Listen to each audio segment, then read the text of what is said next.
حضرت سعد بن معاذ رضی اللہ عنہ کی وفات کا عجیب قصہ۔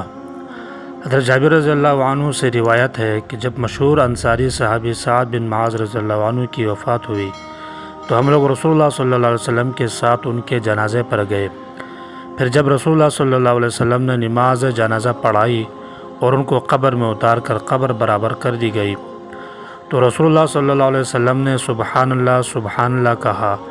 آپ کو دیکھ کر آپ کی اتباع میں ہم بھی دیر تک سبحان اللہ کہتے رہے۔ پھر آپ نے اللہ اکبر کہنا شروع کیا تو ہم بھی آپ کی اتباع میں اللہ اکبر کہنے لگے۔ آپ سے پوچھا گیا کہ یا رسول اللہ صلی اللہ علیہ وسلم اس وقت آپ کی اس تسبیح اور تکبیر کا کیا خاص سبب تھا؟ آپ نے فرمایا کہ اللہ کے اس نیک بندے پر اس کی قبر تنگ ہو گئی تھی جس سے اس کو تکلیف تھی، یہاں تک کہ اللہ تعالیٰ نے تنگی دور کی، اس کیفیت کو دور فرما کر کشادگی پیدا فرما دی اور اس کی تکلیف دور کر دی۔ واضح رہے کہ سعد بن معاذ رضی اللہ عنہ رسول اللہ صلی اللہ علیہ وسلم کے مشہور و ممتاز صحابہ میں سے تھے۔ نمبر 1، غزوہ بدر میں شرکت کی فضیلت و سعادت انہیں حاصل تھی۔ نمبر 2، 70,000 فرشتوں نے ان کے جنازے میں شرکت کی۔ نمبر 3، آسمان کے دروازے ان کے لیے کھولے گئے۔ نمبر 4، ان کی وفات پر رحمان کا عرش حرکت میں آ گیا۔ نمبر 5، حضور پاک صلی اللہ علیہ وسلم کے سینہ یاران پر ان کا وصال ہوا۔ نمبر 6، حضور پاک صلی اللہ علیہ وسلم نے اپنے ہاتھوں سے ان کے لیے قبر کھودی۔ نمبر 7، ہر پھوڑے کی چوٹ پر ان کی قبر سے مشک کی خوشبو نکلتی تھی۔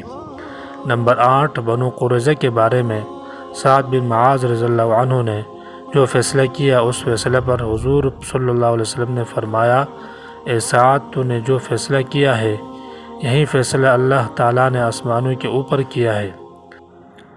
نمبر 9، قبر سے مشک کی خوشبو جب نکلتی تھی آپ صلی اللہ علیہ وسلم فرماتے جاتے تھے، واہ واہ کتنی اچھی ہے مرد مومن کی قبر کی خوشبو۔ نمبر 10، جس کمرے میں سعد بن معاذ رضی اللہ عنہ کی لاش رکھی ہوئی تھی وہ کمرہ کچا کچ بھرا ہوا تھا۔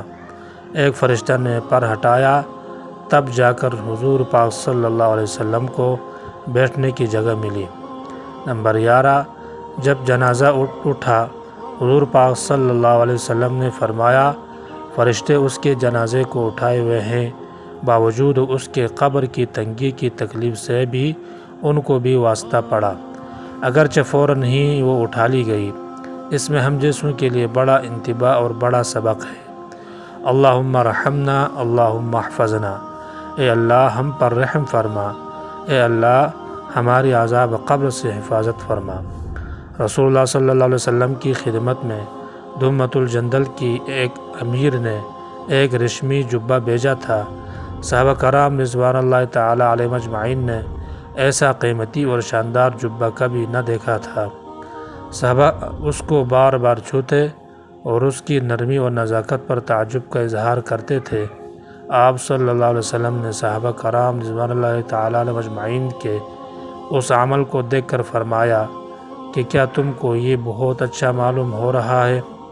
جنت میں سعد بن معاذ رضی اللہ عنہ کے مال اس سے بہت زیادہ بہتر اور نرم اور نازک ہے۔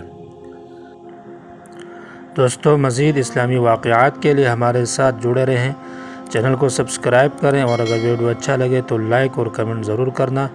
ملتے ہیں اگلے ویڈیو میں، تب تک کے لیے ہمیں اجازت دیں۔ اللہ حافظ۔